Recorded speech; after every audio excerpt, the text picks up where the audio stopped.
Star Wars 7x7 episode 2066. Here we go. It's season 7 episode 2 of the Clone Wars called A Distant Echo, and this is our Clone Wars briefing. Punch it.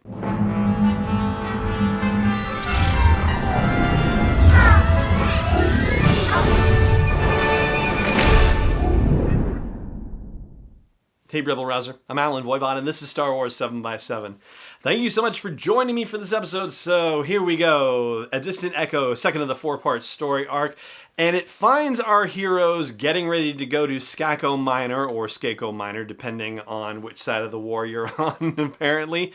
But before they can go, they're waiting for word from the Jedi Council, apparently, Anakin has to make a phone call, and Rex stands watch over his barracks so that Anakin can go inside and make this communication to Padme, which is rather startling in its way. That suggests that Rex knows something is going on that he's keeping secret for Anakin, but whether Rex actually knows what it is up in the air.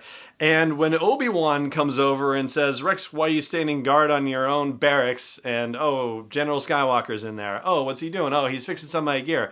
"You're going to have to do better than that, Rex." Obi-Wan is giving him grief.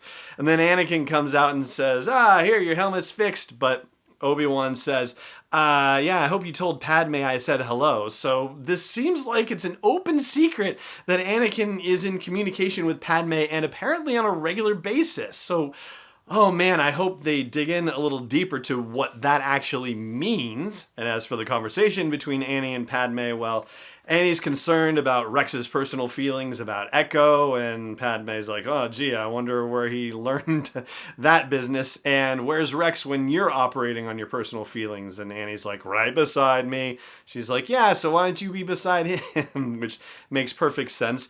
And there's a little bit of a detail that I'm sure is very intentional. Padme can be seen with a hand on her belly. She doesn't look like she has a baby bump at this point, but I think that's clearly meant for watchers to see that and go, "Oh, is it already happening?" And of course, Anakin doesn't yet know, and so he's not like, "Hey, why is your hand on your belly?" or anything like that. So anyway, they take off for Skako Minor, that's Anakin, Rex, and the Bad Batch, seemingly over the objections being voiced by Obi-Wan Kenobi, who's like, "The Jedi Council feels," and Anakin's like, "Yeah, see ya."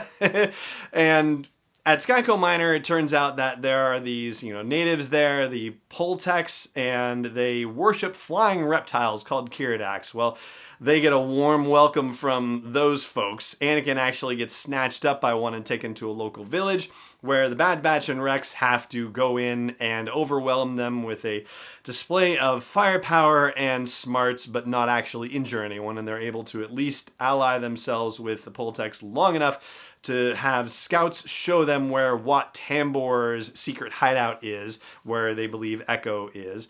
And that's all the scouts will do for him. But hey, that's good enough to get them where they need to go. Meanwhile, the spidery Admiral Trench for the Separatists has called Wat Tambor from the Techno Union and says, "Hey, they're coming for you." And Wat Tambor says, "No, we have corporate neutrality. They can't come for us." And that's...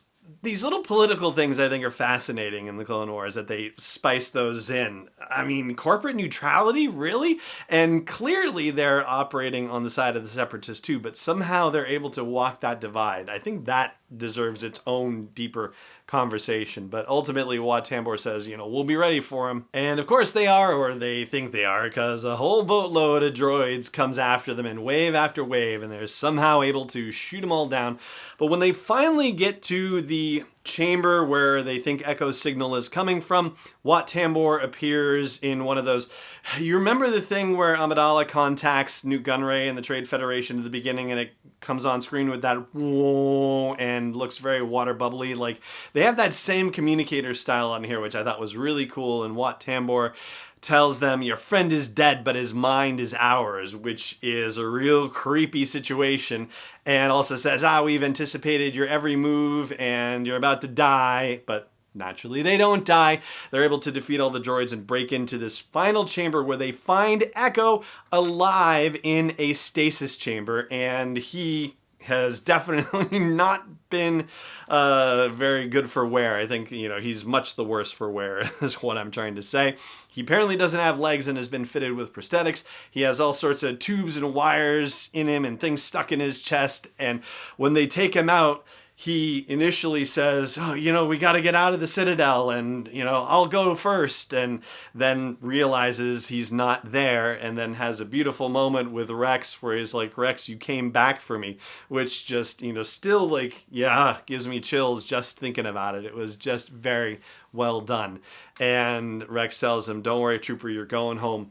And that is where things stop in the story arc. But that's not where we are stopping in our conversation about it, because there are a couple of interesting changes on the final episode versus what the story reels had, and I will share a couple of those changes with you after the break. Stay tuned. Hey Rebel Rouser, I've made some changes to the asteroid belt level at patreon.com/SW7X7, and they are all with sponsors in mind. So if you want to get the word out about your business, your product, your service to a dedicated Star Wars audience, then please check out patreon.com/SW7X7 and look for the asteroid belt level for details. Again, that's patreon.com/SW7X7. Welcome back. So, for a start, once again, the fortune cookie has changed. The opening little line of text, the moral, as it's called sometimes, is different from what it used to be in the story reels versus the final version. So, the early version said, wars are not won with superior weapons, but with superior strategy. And the final version of the fortune cookie / moral is, the search for truth begins with belief. And then in the story reel version of the episode, there was no consulting with the Jedi Council. It was just a discussion of them going and Obi-Wan saying, you've got to be back within a certain amount of time, and they take off. Also in the story reel version, there's no conversation between Padme and Anakin, so that is a new addition. And something that is not present in the story reels is also Padme related. Apparently there's artwork related to Senator Amidala on the Bad Batch's ship, and Wrecker makes some comment like, I'd negotiate with her anytime, which is kind of awkward, and so you can see exactly why they would have removed that from them. Although Wrecker has his comedic moments elsewhere. In the final version, and I don't know if this is in the story reels or not, but while they're in transit to Skako Minor, he can be seen holding a gonk droid with one arm above his head and holding a giant turkey leg or something approximating the Star Wars equivalent of a turkey leg in the other, which is rather amusing. And then there are jokes about him being afraid of heights, and he says, nah, not afraid of heights, I just have a problem with gravity. And one last thing for you, I don't know if I've seen the name of the Bad Batch's ship mentioned in anything related to these new episodes, but in the story reels it was called the Havoc Marauder, so there you go. All right, that is going to do it for our look at Season 7, Episode 2, A Distant Echo, and that is going to do it for this episode of the show as well. Thank you so much for joining me for it, as always, and may the Force be with you wherever in the galaxy you may be. Star Wars 7x7 is not endorsed or sponsored yet by Lucasfilm Limited, Disney, or 20th Century Fox, and is intended for entertainment and information purposes only. Star Wars, the Star Wars logo, all names and pictures of Star Wars characters, vehicles, and any other Star Wars-related items are registered trademarks and/or copyrights of Lucasfilm Limited or their respective trademark and copyright holders. May the Force be with them. All original content is copyright 2020 by Star Wars 7x7. We hope you love it.